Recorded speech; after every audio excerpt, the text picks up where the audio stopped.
Welcome to CPG Vibes. No script, just chat. We talk all things food and beverage and so much more. Feel our vibe and search for CPG Vibes on Apple Podcast or Spotify, and make sure to give us a 5-star review. If you'd like to sponsor our show with your product or service or be a guest, email us at cpgvibes100@gmail.com. Now your hosts, me, Alex Bear with Genius Juice, and Wade Yeti.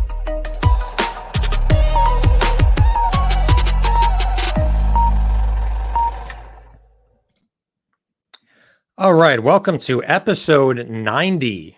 Love that number, right, Wade? Love that number. Absolutely. 10 away. 10 away. Like 90 becomes more of a real scenario where we'll actually make it to 100. So we're in the home stretch. We're in the home stretch, brother. Yeah, it's a nice confidence booster for our show here that we'll actually make it. So welcome to CPG Vibes. We really just talk about everything CPG. If you didn't know that already. It's no script. It's just chat. We have a very special guest today. He's also, his company is the premier sponsor, ongoing sponsor for CPG Vibes. So we're excited to bring him on. But before we do that, Wade, I love your shirt. Yeah, I figured it's festive, right? We've got surfboards, we've got skeletons. Skeletons and surfboards. Combination. Bowling shirt and festivities, and it's courtesy of your friends at Temu. So it's good for a laugh or two, even if I never wear it again, right? Yeah. I mean, once a year is enough, I think. Exactly. Yeah, it'll be going back in the closet after Tuesday next week. So yeah, maybe even the storage unit. Dare I say? Possibly. Yeah. All right. Well, thank you for joining us today, everyone, and we're again very excited. Couple just laundry list announcements to make. Number one, give us 5 stars. We're at 119. So that 5-star, it's very simple. You go on your iPhone. I think Wade is looking down at his iPhone. I was going to look. Yeah, I was going to say you're a wise man. I am. Yeah. I mean, I can tell, right? You're looking down. Either you're looking at your feet or you're looking at your phone. I was verifying the 119. I was hoping it changed, but you're correct. It's still 119. So 119. There's a couple of people that said they were going to give us the 5 stars. And they never did. You know who you are. I'm going to be texting you and tracking you down to make sure you give us those 5 stars. But literally just go to Apple Podcasts, which is just the app on your phone. You find CPG Vibes, the orange square. You go to that. There it is. And then you scroll down all the way to the bottom and you can give us 5 stars. Literally right there. Boom. And if that's too much for you, you can also click the link that I just, or copy paste the link that I put in there. All you need is your Apple ID information to go in, and I think you can do it from your browser. But there's the link in the chat. So we need our goal is to maintain a number higher than the episode that we're on. So we're getting dangerously close, Alex, to passing that number. It is getting somewhat, kind of like 2 cars on different freeways, but you never know, they might coincide. That kind of dangerous. But it's still a little bit dangerous. So yeah, make sure, please go on, give us 5 stars. We would love that. And also, if you'd like to be a sponsor on our show, just like VDriven has and plenty of other brands have in the past and in the present, make sure to reach out to us at cpgvibes100@gmail.com. And it's $350 introductory rate. And you can be a sponsor. We'll mention you several times on the show. And then at the very end, there'll be a giveaway with your prize, your product, your service, whatever it is. We'll even bring you on for 5 or 10 minutes to talk about your product or service as well. And then you send us swag and we won't be shy to wear that as well, right? Just like Wade is not shy to wear. If I was going to say, if I can wear this, I'll pretty much wear anything, even a yellow tracksuit if I have to. Yeah, I mean, those are hard to get. That's I think in a museum in downtown LA now. I mean, those yellow tracksuits, they're very, very hard to find. And David Delcourt's still in it. He's in the museum, Absolutely. So we're talking about Grown As Foods, David Delcourt. If you don't know him, look him up. He has a yellow tracksuit. That's what he wears. He has a vegan mac and cheese product, which is amazing. If you'd like to be a guest, same thing, cpgvibes100@gmail.com. And before we bring out our guest here, just letting you know, we're going to be not so much changing the format of the show, but we're going to be adding some special segments. I know, Wade, we are overdue to plan this out for 2024, but we're looking at doing some buyer series, some spotlight series. We want to do a pitch slam where you can win money, and there's 5 or 6 brands that pitch your product and someone walks away with a check. These are all things that are in the works for 2024 for CPG Vibes to bring more value to the CPG community. All right. So without further ado, let's bring out our guest here. And I'm going to put, let's see. I like this music. This is good. This is called Dance Pop because this guy likes to dance. I've never seen him dance, but I'm sure he can. Luke Abbott, CEO, founder of VDriven. How you doing? Come on. Where's the sticks? To finally dance. My first time in my career. There you go. Not the last. Not the last. No, we'll see how this goes. Yeah, where's the glow sticks, man? Those are missing from the song. I know. I'm just in this like white space here today. So no, look, it's just white everywhere. There is a lot of white there. Yeah. I blend into the wall. Yeah, your background does not match the music at all, but you do. So you're a very festive guy. I think you need like a spa type of music, right? Just very peaceful. Serene. Yes. Then that doesn't feel like CPG, but we gotta shake this up a little bit, guys. Come on. Yeah, maybe like this one. This one's good. That's spa music right there. That's spa. I think it's more in line with Wade's shirt today. I mean, look at this guy. Like he showed up. You know, it's funny. I've done, and this is not a brag by any means, but I've done 3 on-camera. I won't say interview, podcast type things today, and I've worn something different for each one, so that if and when they make they're public, you won't be able to tell that they were all done on the same day. So these are first world problems, Wade. Exactly. Yeah, and that's not counting Zooms throughout the day as well. So yeah, but it's been fun. That'd be fun actually to change your shirt between every Zoom you do at work. It would be borderline schizophrenic, but I could try and make it happen. I don't know. I get tired of Zooms are soul sucking to me after a while, like back to back all day. Like we got to figure out a way to shake this up in our industry, guys. If they're short and they have purpose, or even longer ones, if they have purpose, are good. The really, really super hours and hours on end are the ones that are a little hard to come by. But hey, it is what it is. It is what it is. It's funny, whenever half the time when I schedule Zoom meetings, as Luke has witnessed, I'm not even visible. There's no video. I'm on my phone, and so I'm like, I just do the Zoom. Like you wanted me to actually be sitting in front of a computer? Are you crazy? No, I'm going to move. I'm going to be mobile, right? I'm out in the field. So, but the problem is when you do Zoom or Google Meet on your phone, the connection is also terrible half the time. Yeah. So that is a risk of doing it. But I just do Zoom audio, and it's funny. I tell the other person, I can't see you anyway, so just turn off your camera so we get better bandwidth and connection. So yeah, I think as a Mac user, and speaking for the Mac users, I think we need to become like a union and protest Microsoft Teams, by the way. I hate Microsoft Teams, man. Nothing against Microsoft, the company. You love Microsoft, solid. Bill Gates. You love them. Yeah. I saw a LinkedIn post where Bill Gates was in Coach. Did you see that post? Like he sits in, he travels in, this is back, I think this picture was back in like the 90s after Windows came out, Windows 95. But he used to travel in Coach on airplanes to get to where he needed to go. And there was a picture of him on his computer, his laptop on like American Airlines. So we love Microsoft. The guy is obviously a billionaire. He's done great things, but make Teams more like Meet or Zoom, please. That's all we ask. That's all we ask. Yeah.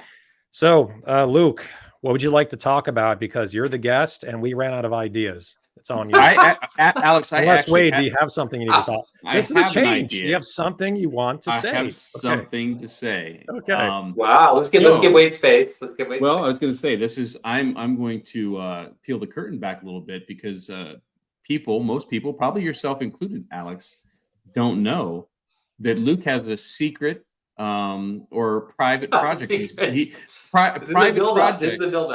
private project he's been working on, and this is going to be the world debut announcement of that project. It is. Luke, what are you working on? I waited to do it in this venue, and so I thought I'd surprise everybody. I told Wade right before the call started, and I launching a podcast. It's called Reconnected, and it's my way of trying to get back to our supply chain in the CPG space, of trying to, instead of being against each other or victims of different steps in the supply chain, can we find a way to come back together and to help support each other and for everybody to win along the way. And so I'm going to be meeting with various members of the supply chain, but retailers, distributors, manufacturers, and really creating a space for us to have open, vulnerable, creative conversations about what's going on in our space and how we do it better. So I had a special guest today that I was meeting with, who had a different shirt on earlier today. Thank you, nice. Wade, for being the second person I interviewed. Yeah. Are you at liberty to tell everyone who the first was? Well, I thought I'd start with the father of our industry. I affectionately refer to him as J-Dog. You might know him as Jimbo from Jimbo's Naturally. So so we'll probably be dropping those podcasts via LinkedIn in probably about another month. We're still working on some editing and getting it all ready to go, but really excited about this project, and I'm super hopeful that it's going to create a spaces for these helpful conversations among our entire supply chain, and get us out of like the emotional space and more into a space of like how do we do this better? Cool. Because I think there is better in this. For sure. There's always, when it comes to CPG, there's always a better way, right? I think, it's almost an inside joke. But what is the length? Okay, so are you always going to be bringing on a guest in every episode? What's the format episode to episode? Yeah. So clearly, as I shared, the two first episodes are retailers, and my goal is to include manufacturers and distributors as we go. I've reached out to like leadership at He and other places as well. Generally, it'll be me and one other person, that there's someone, either that distributor, retailer, manufacturer. Although could see us having panels at some point where there's representative from every step of the supply chain being there, where we're kind of just speaking collaboratively about the challenges and how we work through them together. So that's great. That's where we're headed. I love it, and that's something that's really not spoken about enough. A lot of it is just like how I built this type format, like entrepreneurs and their story, and that's those podcasts are great, right? Because we're one of those, right? But I think digging deeper into the gears of CPG and how it works and how to really help each other with better supply chain options and saving money and making better decisions in supply chain, the complexity. And that's a hot topic, obviously, in the last year and a half. Yes, with totally. Rising costs, and God knows how expensive it is, sourcing internationally, which is what Genius did for 9.5 years, sourcing from Thailand. So I think it's great that you're covering all this. It's great. Thank you. I appreciate it, and I'm excited to get to announce it here. And at the very least, we'll learn right from each other. We'll have more visibility. We'll at least start having conversations we weren't having before. And in an ideal world, we actually do have a supply chain where everybody wins. So we'll see if we can pull it off. Cool. Well, if you ever get into the coconut supply chain, I'm your man. I'll be on as a guest. There's no one I would ever go to besides you. Literally, I've been to Thailand. There's an old video that's on YouTube. If you search Genius Juice, it has like probably 10,000 views. One of the higher viewed ones that shows me in the forest, like literally with a tree, with the coconuts falling, and one hit me on the head, which is why I am the way I am today. So now we know. Have you ever had coconut wine, like fermented up in the coconut trees?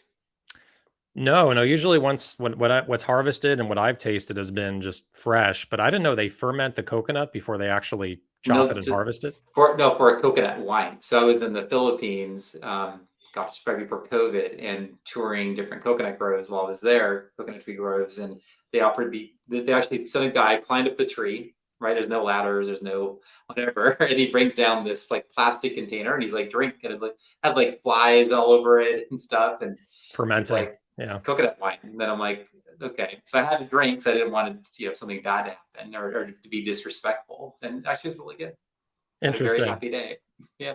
That's cool. I never even knew about that. It reminds me, and there's a lot of stories here, but I back when I was at Aflac, right? I worked at Aflac for 8 years doing insurance sales, I which didn't know that. Seriously? then a lot of people don't know that. It's on, on my LinkedIn, but it's buried way on the bottom on LinkedIn. If we get enough sponsors, we need a soundboard because I was queuing. I was Aflac. Aflac. Yes. I need like something in the background to make those noises. But Aflac. Yeah. Aflac. I had to get the voice down really, really well. And and actually when I joined Aflac, they have these terms in the company called PD and AD. Do you know what it stands for? No. So it's pre-duck and after duck. So Before human history was divided. it was like literally a whole new era for American Family Life Assurance Company of Columbus. That's what it used to be called from 1955 until like I think 2003 or 4. And then they came out with the duck in 2003, and then the rest is history. And then they shortened it from American Family Life Assurance Company of Columbus to Aflac. But what's interesting is the entire board met when they were thinking of this new marketing idea to revolutionize this company, Aflac, right? And they were already doing very well, but they wanted to just the awareness was only about 3%. Household awareness was about 3% before the duck. So the entire board met, and the CEO, which was Dan Amos, it was I believe he stepped down, but his son Paul Amos is now the CEO. But at the time, Dan Amos, and it's a family business, even though it's public, they all met and they were talking about what should we do. They came up with 2 solutions for their marketing mascot: Ray Romano, and again, this is 2001, 2002. So everyone loves Raymond, was big. Yes. Yeah. And the duck. Those were the 2 they came up with, and they went to the board. Right? What's up? The duck is cheaper. Yes, much cheaper, yes, and much funnier. At least for a while, so they can pay minutes. Yeah, until the duck got, the little. And then the duck's agent was, then they just hard pressed him for a lot of money, big contract. So the duck needed a bigger pond, right? So so they all talked about it, and every single board member said, we got to go with Ray Romano, not the duck. Why would we do a duck? It's stupid. And the CEO went over the top on all of them and said, I want the duck. I'm the chairman of the board. We're doing the duck. And he was right. So it goes to show you that sometimes the gut of the CEO, right, can go over the heads of the board. Not all the time. Yeah. But sometimes the gut of the CEO is right. And there was a deep lesson in that. Yeah. Yep. I'll tell my team that story and that why they need to listen to me as CEO. They still won't, but it's worth a shot. And put like a mural of the duck or like a little poster just to remind them. See that? That was because of the CEO. I want to get like little pins we all wear, just to remind us of how right the CEO is. Yeah, it's you can't make sure not to go too far, but yeah, you can definitely push it a little bit. But it's interesting. I still have a lot of the duck marketing stuff from Aflac because we had little keychain ducks that made the Aflac sound. We had the bigger ducks. They had limited edition ducks that were dressed in doctor's coats and construction workers, like basically all the industries we were selling insurance to, they had a duck for that industry. So, and then they had all the commercials, right? And they had ducks based off those commercials. So anyway, and then one more thing I'll mention and I'll shut up about Aflac. On the duck? More duck? More duck. Okay, let's do it. 1 in 4 households in Japan have Aflac, at least back when I was working with them. Wow. I feel like I'm on a Aflac commercial right now. This is. Yeah, I think you're still getting royalties. I feel like he is. Yeah. Still getting royalties. You just flash the number up to call right now and exactly. Yeah. So So what I one of the things I was gonna, not to segue out of the duck, because we probably could keep the rest of the show going with that, is, Luke, as Alex mentioned earlier in the show, you're the ongoing sponsor with VDriven. We're certainly appreciative of that. But as we look at, there's, the people that are listening right now are with us live, or will listen later. We talk about VDriven each week, and we read our little blurb. But just real quick, if you're giving your own blurb, your own sales pitch, and telling people about VDriven, just the 5,000-foot view. What is VDriven? What have you been working on? Go. Yeah, thank you for the space. And I think the thing to remember about VDriven is that there was no great vision when I started the company. I literally had a non-compete with one of my prior employers, and I couldn't work in the industry I'd always been in, and just started having lunch with different people in this space, and realizing, gosh, there's a challenge here, and that has manifested 5 years later into what we do today. So at the core of what we do is representing brands in the natural channel. We work with the 70 kind of biggest retailers in natural specialty, representing brands almost as like a broker. We call ourselves brand managers in that space. I personally call on the Sprouts Farmers Market account. We have people that call on Fresh Time, Whole Foods, and Fresh Market, of course, all the way through. And we cover that on a national basis. We have an amazing team that I just think the world of, that just really does a great job for our brands. And then we also do just consulting, whether you're a young brand or we work with venture capital firms who are looking at, hey, you need help with due diligence. We're looking at buying this company. Can you tell us what your thoughts are? And we're kind of unique in that we actually call on retailers, plus we can have this kind of consulting mindset, so it can be valuable to them. We also, a really fast growing area, what we do is fighting erroneous deductions and deduction management.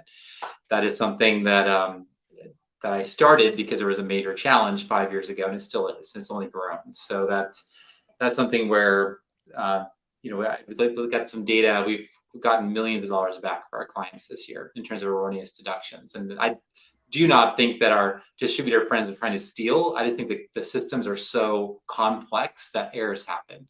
And our job is to go figure that out. And on the accounting side, almost every brand I meet that I get to talk to about their financials is it's almost never right. People are using bookkeepers and things that maybe low cost, but we're not expensive, and we do really good accounting in our team as well. So we're kind of like a Swiss Army knife. You can kind of show up and meet a brand wherever they're at. We also have great affiliates, network that we built out, embedded people, and yeah, it's a really fun company, and we really make a difference. And again, my team, it's not me, I have this best in class team that gets the job done. Absolutely. Yeah. And then we're, and won't shy away from the fact of mentioning that we're clients of VDriven. So, and have been for several months, where I think we're approaching, a year at this point. Mm-hmm. And we did it. We were going into the sales side, at Genius Juice started in the sales side, the master sales side with the VDriven. And then we added on the accounting side. And that was a part that I didn't think that we needed at first. And then when I found out more about it, once I got into the VDriven system, and I'm like, tell me about some other services you have. The accounting side, like you said, and you ran through it pretty quickly, but I want to emphasize it, super affordable. And when it is compared to other larger companies, or maybe that have more people or whatever, I have found, because I've been with larger companies as far as accounting goes, that you get almost the same, if not the same quality service, like in the numbers and the books, for a lot less money, and a great tight-knit team like Andy Pond and others. So yeah, I think, the type of system and what you put together really helps smaller brands that don't have a lot of money, that don't have a big budget. And it ends up saving them money, again, because of the trade spend deductions. And making money. And the other thing we do too, and this was a stretch for me at the first, Sasha from my team suggested that we do these master classes where we kind of share our knowledge with our community, with the whole CPG community, for free. We started doing this about a year ago, and that community has grown to hundreds of brands, and we've done I think well over 10 or 12, maybe 14 of these master classes, and everything from like working with a distributor, how to like exploring conventional channel, accounting even we did an hour with. And I think that's been one of the things I've been most excited about this last year. I mean, it's not, that doesn't make us money, but it's like the value that it creates for emerging brands is huge. Just to have this like, reservoir of free knowledge, because the challenge we have, right, guys, is that there's no, like, our industry can be kind of opaque. It's kind of hard to know how to navigate, through whether it's deductions or distributor management or whatever it might be. It's really, you don't just walk up and like know this stuff. And so what our goal is to really kind of make this much more accessible and approachable and successful for young brands. Exactly. So Luke, do those classes live somewhere, like people can go access them now if they want to see the old ones? They sure can. And so you just can reach out to us via our website or to me directly. And we definitely can connect you to the old ones and also invite you to the new ones.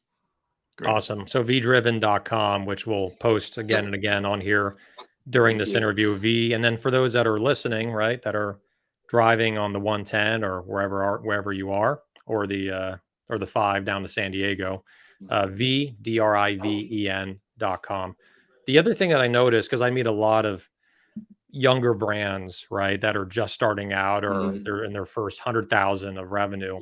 It's something that I've said more and more to founders to really cement how if you do not make the right decisions, that it could really hurt your business to the point where it could be catastrophic and your business could end and you're out of business, which is you don't know what you don't know. Correct. I'll say it again. You do not know what you do not know. And the only way that you can know or be aware of what you don't know is talking to an expert. And once you talk to the expert, then you know what you know. So like you need to you can get connected to experts that do that. There's consultants out there, and VDriven, I think, is in that vein, which is really generous that you're just giving these master classes. But at the same time, you will get people that see the value and be like, okay, I got value out of this.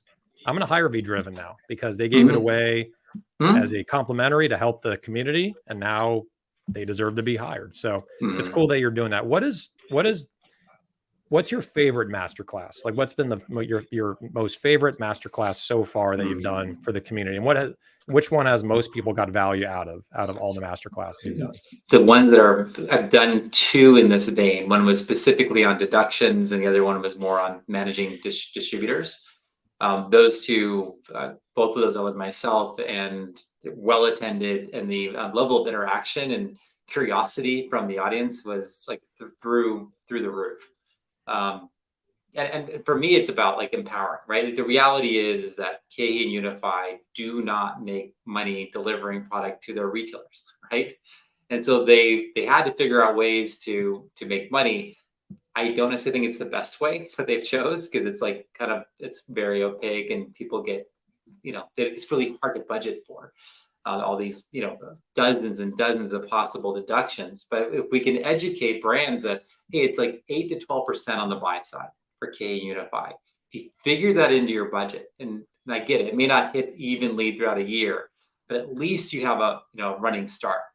But I think I don't know. Tell me what your thoughts are, Alex, away. But I think most brands think it's about maybe 3 or 4%, and so they're not really planning for this. And so where I can empower a brand to be much more aware of what's coming their way, and also look for opportunities to prevent deductions. I think I'll take a little bit of space here, but the most common, largest deduction I see that's preventable is when a brand is FOB, their doc, KE and Unify are picking up from them, and then there's a layer missing or a pallet missing.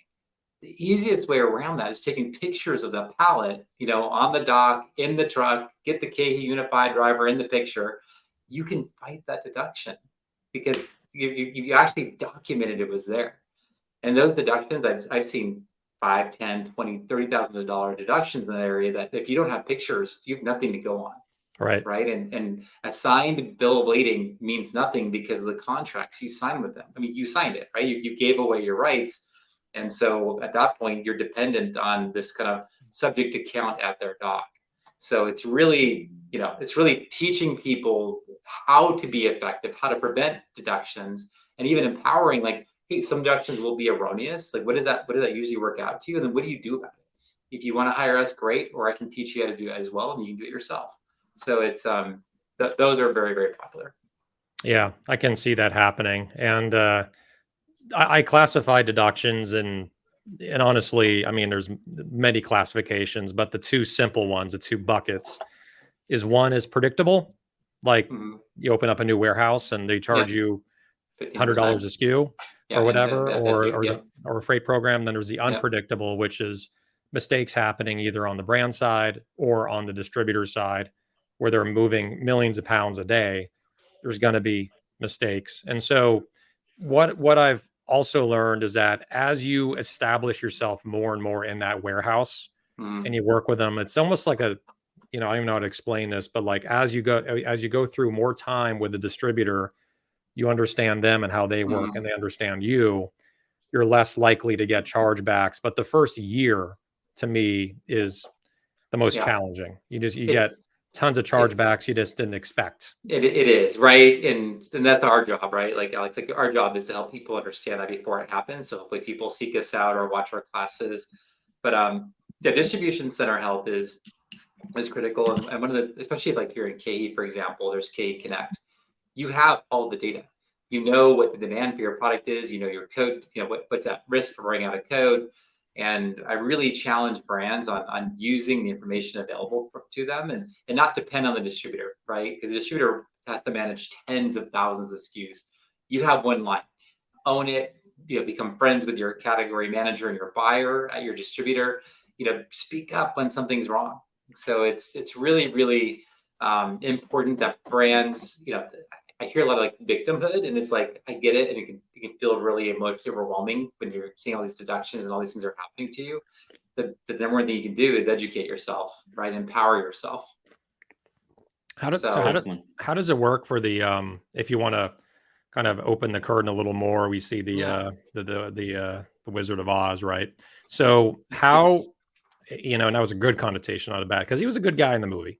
He was a good guy. Yeah. He was a good guy. So little creepy, but yes. Yeah. Little creepy, but he wasn't the Wicked Witch of the West or any of those, or the monkeys that came out and tore the scarecrow to pieces. None of those guys. Yeah, this is the cool guy in the movie. So how does your fee structure work for trade spend deduction? Is it a success fee? Is it a retainer? Tell us more. That's a good question. And I'm asked so often, like, are you taking a percentage of what you get back? And I have from the first day knew that it was not how I wanted to do it. That just felt so wrong to me. To me, it's like, you've already been whacked. And, for us, we know what to do. For us to go do that, we don't, it doesn't cost us a lot of money. We should just charge you a fair rate. So some brands pay us retainers, some pay us hourly. We do not get paid on success. Our team just cares and they show up well. And you're entitled to the vast majority of what we recover for you, right? You're paying us a little bit for it. And you're going to hopefully get back a lot. So I think that's been really important to me, just culturally, how we do this. And I think I've just learned this in general, and this is more of a broad statement, but that when I start bonusing people on things, it starts becoming less about the purpose and the mission and much more about this transactional dollars for what I'm doing. And it can oftentimes get me off track where I really want to go. Makes perfect sense. I think that is a very solid model to go off of. And it's pretty rare also to find a team that works as hard as you do and does not charge a success fee. So that's really good. So, so what else? What else would you like to talk about? Again, I'm out. Wade, do you have anything? I've got it. I've got this under control. Wade is on fire today. I've got a couple in my pocket. Carrying this. I've got a couple in my pocket. So, I didn't have my mud water today or my No, Genius that's fine. No, so you're going to carry the stuff we love. So I'll carry this part of it. So I already got that going. So there you go. So Luke, we're recording this. We're talking live October 27th. Obviously the majority of 2023 is behind us.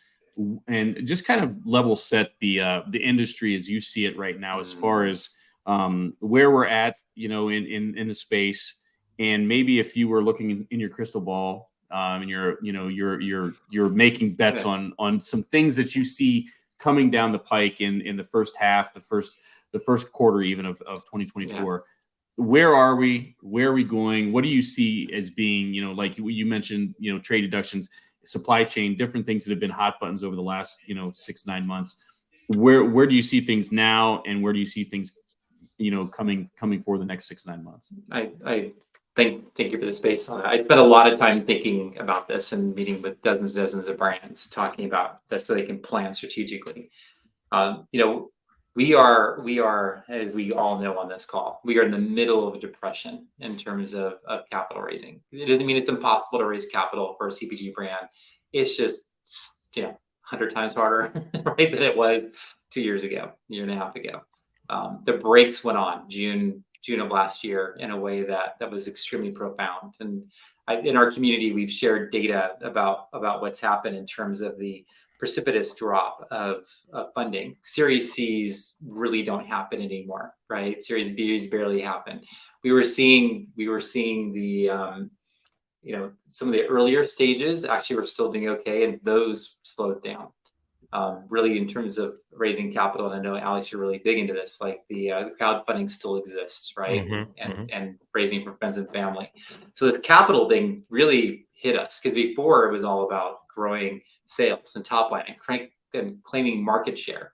And now, the mantra really is, what are my COGS, right? Every penny more of COGS that I'm paying can result in 3 cents higher retail or lower margin, right? And then not even being competitive anymore and having our velocity suck. The ability to be cash flow positive, being very mindful, this is the moment we're in. And I think our industry had gotten very disconnected from reality because of all this tech money that was flowing into our industry. It was really culturally relevant to be investing in our space, and then there was a lot of investments that didn't make sense. Plant-based, for example, plant-based meat in particular has been devastated over the last year. Some of these areas that were the hottest, very majorly impacted. So in terms of capital, which I think a lot of people think about on this who are watching today, I think this gets better in second quarter next year. I think we're really at the low point right now, and going in, I think it'll be a dark winter in terms of what we're seeing. But I think the spring we're going to start to see a thaw. I think we're going to start to see reasonable amount of investment happening in brands where it makes sense to invest. The challenge I see today is that really good brands aren't able to raise capital to be able to grow, and I think that's going to get better in second, third quarter of next year. And so I think right now it's really for brands. I call it hacking the system. It's like, I can't afford to hire merchandisers for my Sprouts launch, my Whole Foods launch. Well, could we get data, because Whole Foods is a portal? Could we see where the voids are, and could we just call the department managers and have a discussion with them, right? And say, hey, I'm this brand. I'm supposed to be on the shelf. Let me send you a coupon and some swag, and let's go figure this out. Thank you. I appreciate your help. I just think that I'm seeing more and more, instead of checking the box of social nature or aisle or whatever it might be, it's like, how do we do this in a very capital efficient way? The other thing I see, and Wade could probably talk more about this, is I feel like as I call category managers, they're taking my calls more. I think that it was so cool and exciting in 2020 when we were all stuck at home to be like starting our own CPG brands, which so many people did. But now that coolness factor has kind of gone away as capital's left. And so I think that's leaving more space for really good, authentic brands with amazing leaders to be able to have their voice heard by retailers. Before, there was just simply way too many products changing too few places or spots on the shelf. And I think that's starting to get better. And I think this winter will continue this, some very unfortunate purge of our industry of brands. More and more brands will continue to go bankrupt, which again leaves more space and opportunity for those companies that operate fiscally sound and cash prioritization as a focus ways. They will be the ones that triumph going forward. So that's just some thoughts, and happy to go deeper anywhere you want. Yeah, I know we'll get to the question in a second here from Gavin Conkle, but I have a comment and also a question for you, Luke. Yeah. The comment that I see, or at least with my perspective on it, is that buyers are getting more open now as well. There was, I think, like late last year, stores we were in, I wasn't even hearing from buyers, Yep. half the time. It was yeah, this deafening silence. Exactly. Yeah, which was not atypical, and nothing against the buyers at all. It's just because they're overwhelmed with, adjusting to post-COVID and like brands going out of business and resets and trying these retailers finding their footing post-pandemic. And now that we're, a year, right, past I guess a year and a half past the height of COVID, the buyers are getting more settled and rooted into what they want to do and projecting and looking, and Wade could talk way more on this, for 2024 and 2025. And so from the brand side, and this is what the show is partly about, is I'm on the brand side, Wade is on the buying side, right? So we have two perspectives on this. I'm getting many more emails back from large buyers, and not just Wade, right, who's in that department, but I'm glad Wade responds to you. I only forward. I don't reply. I forward. No. Yeah, which is more than what you usually do. Usually it's just delete. No, I'm just kidding. Yeah. So he answers my emails. So, but and he's center store now, so he's on a higher level. But as far as other buyers, even like Whole Foods Global and other retail chains that are smaller, bigger, they respond. So it's exactly right what you said, Luke, which is there's less brands now. It's come back to reality. People can't raise money, and they can't just continue coming out with new SKUs and filling those slots when they don't have the money to do it. My question, that's my observation. Question is, I'm really struggling with the state of brands exiting right now in this space. Like that is, it's maybe a whole nother episode, but like from an investor's lens, which is probably part of the reason, it is part of the reason that money was pulled back. The likelihood of a brand exiting and an investor getting, at least in my opinion, if you're not getting 5 to 10x back on your money, waiting several years, you might as well put it into the market that yields 10% a year, or a bond or something, or invest in real estate. So I think that pullback is indicative of the exit rate. And when companies exit, the exits are not as good. They're part stock, part money. The valuations are way down. So what's your opinion on just the market of exiting a brand? You cannot exit right now. There is no exit at this point. So, and I'd say that in a very extreme way, but I'd say compared to where we were, Series C's and exits are just extremely, extremely rare. It's a unicorn, beyond unicorns, unicorn of the unicorns, if you will. So at this point, it's really like, this is not like a recession. This is not just a little dip. This is the worst it's ever been. And just to call it for what it is in this moment, that's what's going on. This is the moment where we just got to get through.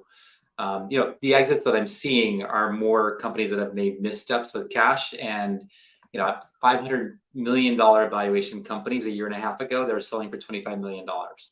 That was a part of one of these not too long ago, and it's just wild to me. You do not want to be doing an exit right now, in general. Your goal is just to survive this time and to get into second, third quarter next year, where I think things get better. Exactly. We don't know, right? But I'm not saying this is for sure going to happen, but that's my hypothesis.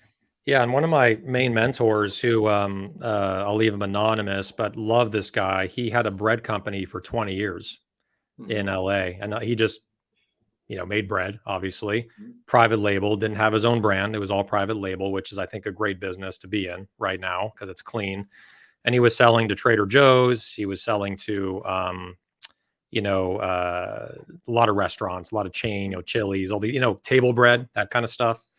And it took 20 years, but he was very profitable, had assets, had an entire manufacturing facility that he financed from the bank because of his profitability. And he was in it for the long game. And I think, like, my whole point here, right, is think long game, not only on, your profit and being sustainable, but think your mentality on, I'm be running this brand for, if you're going to run a brand and build a company and make a product and put it on the shelves, have the mentality that it's going to be 10 or 15 years to be successful. I agree. And to your point, run a sustainable organization. And I think dead on. I invested myself at the beginning, starting 5 years ago, in about 10, 12 companies, and no exits in sight.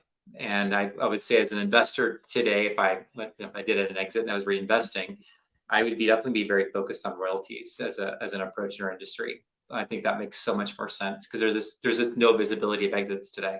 I think it'll come back, but royalties feels like a fair way for investors to be compensated. I don't know, Alex, if you have an opinion on that. I think you play in this space. Yeah, I mean, you're starting to sound like Mr. Wonderful from I was Shark just going to Tank. say Shark Tank's all over yeah. there, huh? That's where I got the idea. I was like, that makes sense. Well, I mean, profit sharing, there's things like that. There's rev share, which crowdfunding is doing, which is, I mean, WeFunder, and this is what I consult on, is you don't give equity to the investors, but you do rev share on a contract. Yep. So obviously you have to have the right model and profitability and margins to even make that happen. So if you raise $100,000 from an investor, you promise a 2x return over 4 years, so you give them back $200,000. And so they're earning in 4 years, 25% of their money. They're earning 25% over 4 years, which is better than the market, better than real estate right now. So that seems to be the future of WeFunder and other crowdfunding platforms, is they call it revenue-based financing, or RBF model. The only challenge with that is that CPG brands are not highly profitable and the margins are low, versus other industries. So are you sure you're going to have that cash flow to pay back your investor every single quarter when it comes due for the next 4 years? And if you don't pay back the investor, there could be some tension, right? There could be some, absolutely, some tension. And I think this is, by the way, that this margin challenge is something that like so many brands are dealing with today.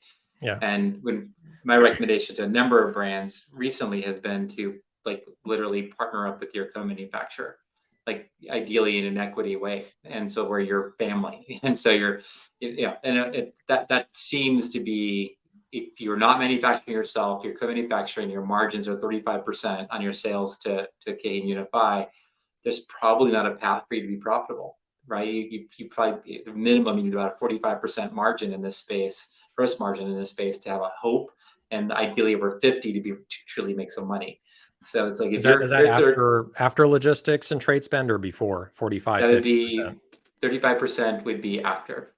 Okay, good. So good to note that, everyone. Net sales, right? You need to be there to make that work. So makes sense. It's a lot here. I was going to say, and we've got, I want to get back to Gavin's question before we get into the next segment. But before we do, Sean just made a comment from a broker's perspective with regards to how tough it is on that side. That actually being business partners, and if a brand can't pay, they may be part owners. So it's definitely tough out there. And before we go to Gavin, I do want to just comment real quick on and this is just philosophical, or just my thoughts with regards to, Alex, what you said about getting more responses. And certainly I don't have any evidence of this, but my feeling is that, things are just starting to normalize a little bit, right? I mean, for the last 3 years, you've dealt with work from home, hybrid, you've dealt with supply chain issues, and so many buyers, category managers, whatever you want to call it, had so many other things they were working on, with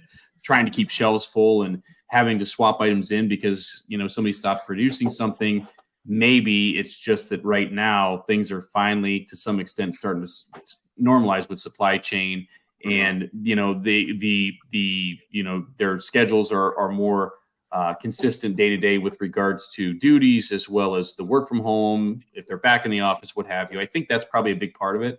And I also think during the peak of COVID, there certainly was some turnover. So it was a perfect storm of chaos going on, that, the last thing buyers were focused on was innovating and getting new products in and responding to emails and cold calls and things like that. Whereas now, innovation has slowed down a little bit as far as new products coming down, and so they can be more deliberate and focused on what's in front of them and their day to day versus trying to put out fires as much as they were. But that's true. That makes sense, and I've seen that across the country. You're right. Dead on. So Gavin's question was, do you see any trends upcoming leading up to Expo West for innovation, which we're 4 give or take months away. Yeah. Key focal points within retail that consumers are leaning. That's a great question, Gavin. And Gavin, I'm glad you're here today. You're a good Don't friend. give him too much credit, Luke. Don't give him too much credit. I love you, Gavin. Yeah. Okay, I do love you. His ego is by the second going up.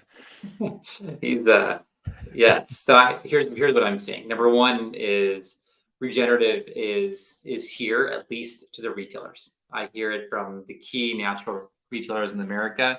Bring us regenerative products. I don't know how far the consumers are down that direction, but the retailers got it. And this is how they intend to differentiate going forward. The challenge with regenerative is how much land is even available for regenerative farming today, and how unscalable it is. It takes a while for that to happen, but I think we're at the precipice of a major change. And regenerative is really all about soil health. And soil health is really about carbon sequestration and so much more, the nutrient density and everything else in our food system. So I think this is like going to be as big as what, kind of the non-GMO organic trend. This is the next stage. And it's actually a much better stage, a holistic stage. So I'm excited about that.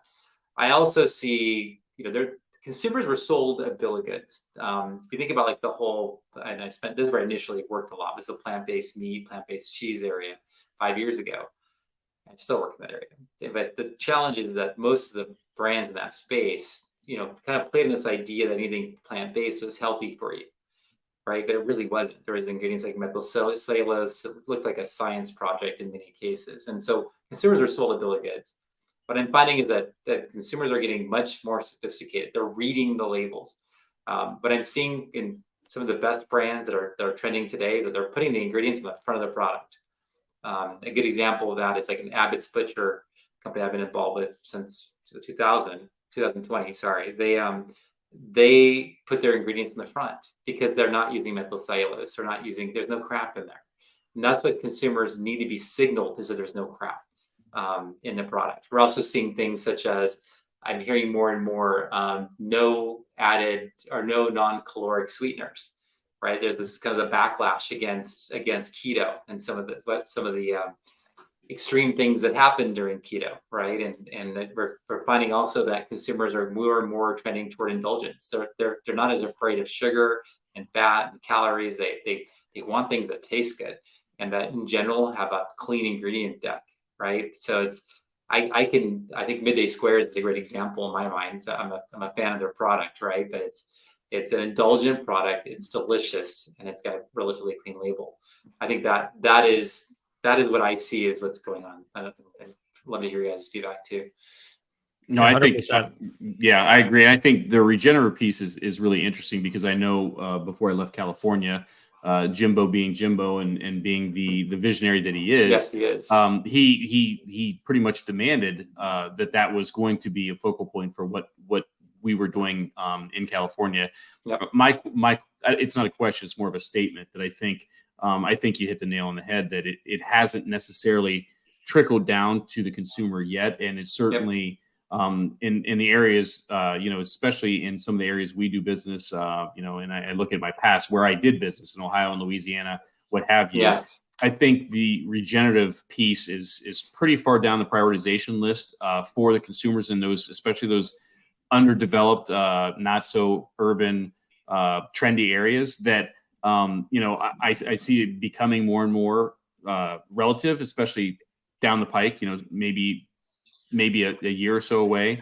Right now, I think it's probably challenging to be able to educate and tell that story across the country in every market. I think, to your point, your larger national natural retailers get it, and they can tell that story, and they will tell that story. I think but as you look at maybe a specialty retailer, a conventional retailer, et cetera, they're going to have a little bit more difficult making that a focal point for the way they go to market. But that's just me. Yeah, I agree with you. Yep. I know the only feedback I have on it, because I know we're coming up on time, is, I agree with you, Luke. I think people are just circling back to just cleaner ingredients, simpler ingredients, easier to understand, big backlash against stevia, even like when we were sampling our Genius shots, which has monk fruit, because all the mushrooms are so bitter It's just really, really hard to overshadow that.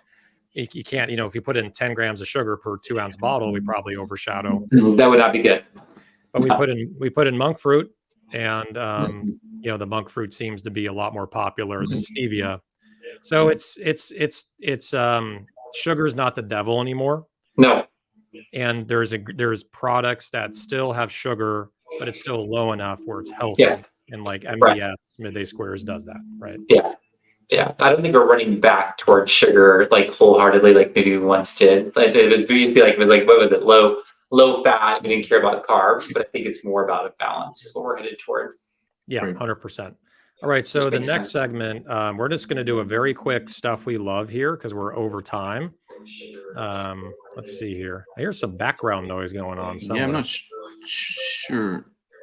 Let me mute for a second. There might be a lawnmower outside my window. All right, so let's do stuff we love. I'll be very quick. I've been crushing this Olipop root beer, which this Olipop root beer SKU has outsold A&W root beer this year. So crazy. If that's not a fucking victory, I don't know. I don't know. I don't know what is. It's amazing. That's insane that they're even doing that. It's amazing. Anyway, that's mine. And I'm not prepared to have one. I've been pretty tied up today, but I'll just piggyback on Olipop. I was able to try the banana this week, and that's probably not something without tasting it that I would have had on my shopping list. But they just nail it every time. I mean, their flavors are spot on. Everything they come out with is just a winner. So the ginger ale is really good. I don't know if you had that one. Yep. Ginger ale is great. They're also the Dr. Goodwin is really good. These newer ones. So yeah, I can't say enough good things just like you. Same. Yep. Luke, what do you got? For me today, I actually spent an hour with an amazing founder of Cocada. I love those guys. Adam, Brianna and Jared. Yep.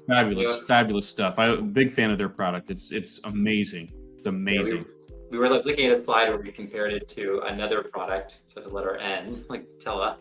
Not even close. Yeah, we're looking at like the sugar and the ingredient. The first ingredient in Nutella is sugar. It's terrible. There's no added sugar in there, so it's and it tastes great. And you just eat it out of the jar. You can eat it out of the jar, literally like a spoon. Yeah. Oh my gosh. We're talking about use cases, and that was one of the use cases, like literally like spooning it out. They're launching in Sprouts nationally, I believe, in December, and really exciting for them. Fantastic. Oh yeah, they're amazing, and the founders are, like Brianna and Adam, right? Yeah. Adam Sales, Jared. Adam Sales. Yep. And then Adam Sales, like they're just the nicest, most down to earth people. Yeah, so, they are. They are, and guess what? This is not that easy for them. It took them like really a year to get things going, and now it's just blown up. So it's great to see. It is good to see. A year is definitely short in CPG. That's fast. I try telling people that, but they don't understand. It's capital P patience in this game. Yes. So all right. So the next segment is Friday freebies. Friday freebies. All right, so Wade, why don't we go? Well, we have we'll say it even though he's here in front of us virtually. Our ongoing sponsor is VDriven. You've been hearing about it for a part of this episode. We're super gracious and very grateful that they are our ongoing sponsor. They help us some of the back-end administrative parts of CPG Vibes with their wonderful employees and people that work with us. So thank you, VDriven. You know their services. You heard it from Luke. If you want to contact either him directly, it's or their website is vdriven.com, VDriven.com, or you can email Luke directly, luke.abbott@vdriven.com. And Luke is such an open person. He'll take a call with you. He wants to genuinely help you, but you feel that in this episode. I don't even need to say it. Absolutely. And he'll answer your email. He will answer the email. I'll even talk to you. Exactly. So that's our ongoing sponsor. And this week's sponsor for this episode is Origo Brands. And I just put that link up. And they are, let me get back to my multitasking here. They're delivering quality Latin foods brands from their origin to kitchens and tables across the nation. Chantico Organic Mexican Agave is a great alternative to sugar or honey, speaking of what we were just talking about. Perfect in their single origin Avenidas direct source coffee. Finally, Monstruo de Guia barbecue salsa uses chilies and other ingredients from southwestern U.S. and northern Mexico to give a new dimension of flavor to whatever you're cooking. So it's some unique products that they're doing, some different things. And Alex, I think you have the list of or the item that they're going to be giving away. Am I right?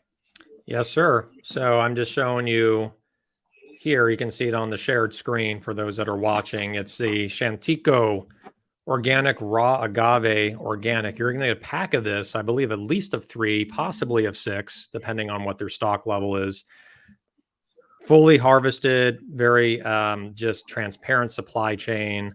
And the owner, David Cisneros, he literally goes down there and travels for literally many months out of the year to see the supply chain and sourcing process. So it's origobrands.com, and then Chantico Agave is one of their lines. So it's delicious, raw.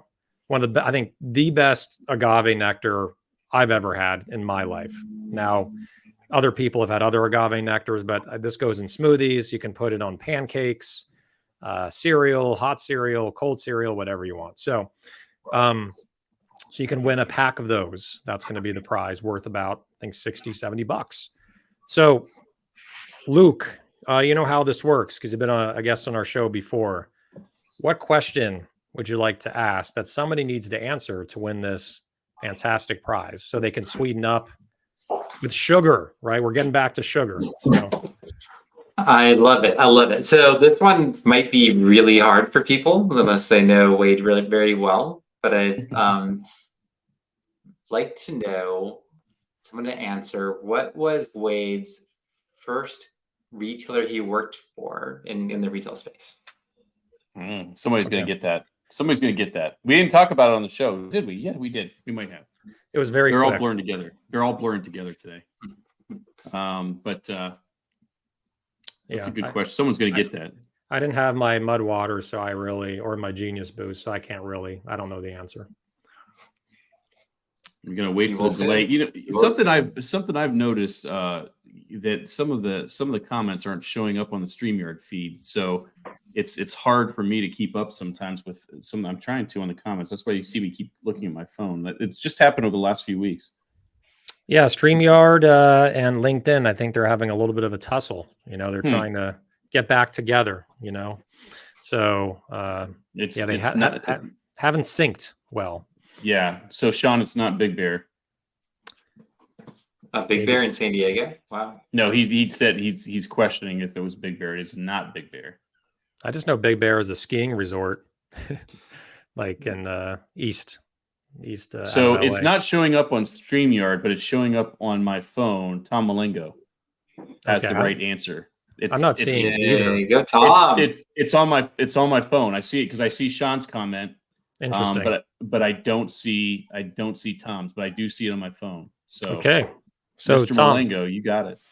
Mr. Dr. Malengo. I just call everyone doctor these days. So you should reach out to cpgvibes100@gmail.com and we will connect you with Origo Brands, David Cisneros, the CEO. They're also raising, and they're a client of mine. I just got to put this up here. It's going to multitask, but it's they're raising on Start Engine.